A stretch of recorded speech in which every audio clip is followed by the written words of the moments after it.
Hi friends, welcome to Rani's kitchen. నేను మీ రాణి. Friends, ఈరోజు recipe కారపొడి రెసిపీ అండి. టిఫిన్స్లోకి డైలీ ఏదో ఒక చట్నీని ప్రిపేర్ చేస్తూ ఉంటాం కదా. బ్రేక్ఫాస్ట్ టైంలో హడావిడిగా అనిపిస్తూ ఉంటుంది.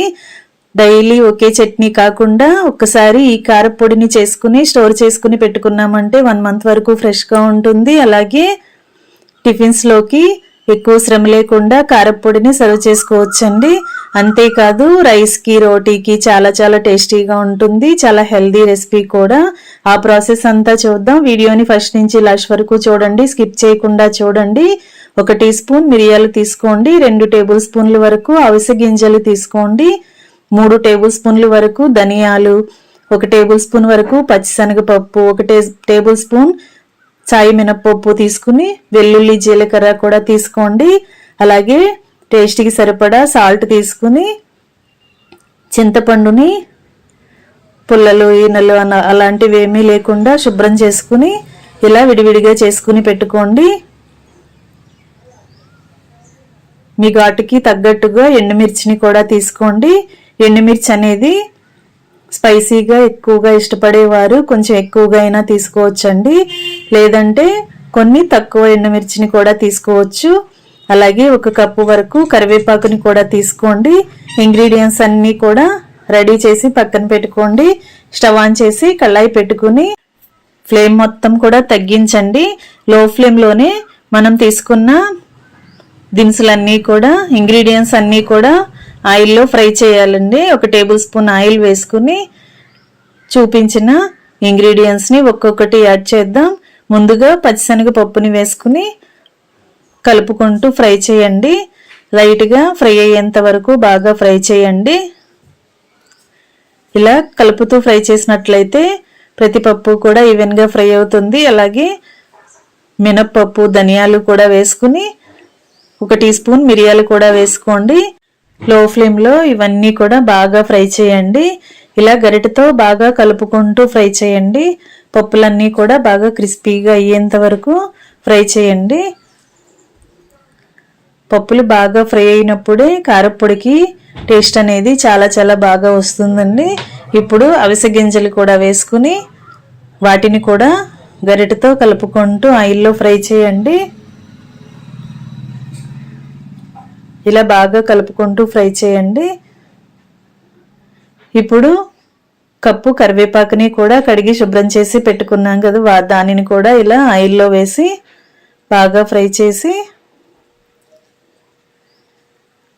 ఇలా కలుపుకుంటూ ఫ్రై చేసినప్పుడే కరివేపాకు అనేది బాగా క్రిస్పీగా ఫ్రై అవుతుంది. అన్ని ఆకులు కూడా ఈవెన్గా ఫ్రై అవుతాయండి. దీనిలో చిటికెడు ఇంగువ కూడా వేసుకోండి. ఇంగువ టేస్ట్ అనేది కారపొడికి మరింత రుచినిస్తుంది. ఇంగువ అంతా కూడా ఇంగ్రీడియంట్స్ మొత్తానికి కలిసేంత వరకు బాగా కలపండి.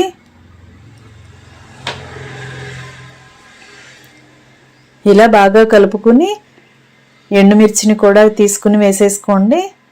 ఎండుమిర్చి అనేవి తక్కువ టైంలోనే ఫ్రై అయిపోతాయి కదండి, అందుకే చివరిగా వేసాను. ఆయిల్లో మిర్చి అంతా కూడా బాగా కలుపుకుంటూ ఫ్రై చేయండి. ఎండుమిర్చి ఎక్కువగా ఫ్రై అయిందంటే కారపొడి చేదుగా వచ్చేస్తుంది. లైట్గా ఫ్రై చేసి చింతపండుని కూడా వేసుకుని దానిని కూడా కొంచెం లైట్గా వేయించండి. ఇలా బాగా కలుపుకుంటూ ఫ్రై చేసి వెల్లుల్లి, జీలకర్ర కూడా వేసేసుకుందాం. ఇలా జీలకర్రని, వెల్లుల్లి రెబ్బల్ని కూడా వేసుకోండి. వెల్లుల్లి రెబ్బలు మరికొన్ని ఎక్కువగా అయినా వేసుకోవచ్చండి. కారపొడి మరింత రుచిగా ఉంటుంది. ఇంకా స్టవ్ ఆఫ్ చేసేసి అన్నీ కూడా ఇలా గరిటెతో కలుపుకుంటూ వేయించండి. అలా వదిలేసామంటే పప్పులు మాడిపోయే ఛాన్స్ ఉంటుంది. స్టవ్ ఆఫ్ చేసిన తర్వాత కూడా మనం గరిటెతో కలుపుకుంటూ బాగా ఫ్రై చేసి కొంచెం చల్లారేంత వరకు మూత పెట్టి పక్కన పెట్టండి. బాగా చల్లారిన తర్వాత మిక్సీ జార్ తీసుకుని అన్నీ కూడా దానిలోకి వేసుకోవాలి. ఫ్రెండ్స్, ఈ కారపొడి అనేది చాలా చాలా టేస్టీగా ఉండటమే కాదు, చాలా హెల్దీ రెసిపీ కూడా అండి. స్పైసీనెస్ తక్కువగా చేసుకున్నట్లయితే చిన్నపిల్లలకి కూడా మనం టిఫిన్స్లోకి, స్కూల్కి వెళ్ళే పిల్లలకి కూడా టిఫిన్స్లోకి సర్వ్ చేయొచ్చు. చాలా టేస్టీగా ఉండటమే కాదు, అవిసె గింజలను వాడాం కదా, హెల్త్కి చాలా మంచిది. ఇలా బాగా చల్లారిన తర్వాత ఫ్రై చేసిన అన్ని ఇంగ్రీడియంట్స్ కూడా మిక్సీ జార్లోకి వేసుకుని తగినంత సాల్ట్ కూడా వేసుకుని మూత పెట్టి బాగా పప్పులన్నీ నలిగేంత వరకు బాగా గ్రైండ్ చేసుకోవాలి. ఇలా గ్రైండ్ అయిన తర్వాత సాల్ట్ని టేస్ట్ చూసుకుని చాలకపోతే మరి కొంచెం యాడ్ చేసుకుని మీ టేస్ట్కి తగ్గట్టుగా అడ్జస్ట్ చేసుకోండి. రెడీ అయిపోయిందండి మిరియాలు, అవిసె గింజల కారప్పొడి. కారప్పొడిని ఎప్పుడు ఒకేలా కాకుండా నేను చూపించిన ఇంగ్రీడియంట్స్ అన్నీ యాడ్ చేసి ఒకసారి చేసి చూడండి. చాలా చాలా కమ్మగా ఉండటమే కాదు, చాలా హెల్తీ రెసిపీ కూడా. రెసిపీ నచ్చినట్లయితే వీడియోకి లైక్ చేసి మీ ఫ్రెండ్స్కి, రిలేటివ్స్కి, ఫ్యామిలీ మెంబర్స్కి షేర్ చేయండి. అలాగే ఛానల్ని ఫస్ట్ టైం వాచ్ చేస్తున్న వారు సబ్స్క్రైబ్ చేసుకుని పక్కనే ఉన్న బెల్ బటన్ని క్లిక్ చేయండి.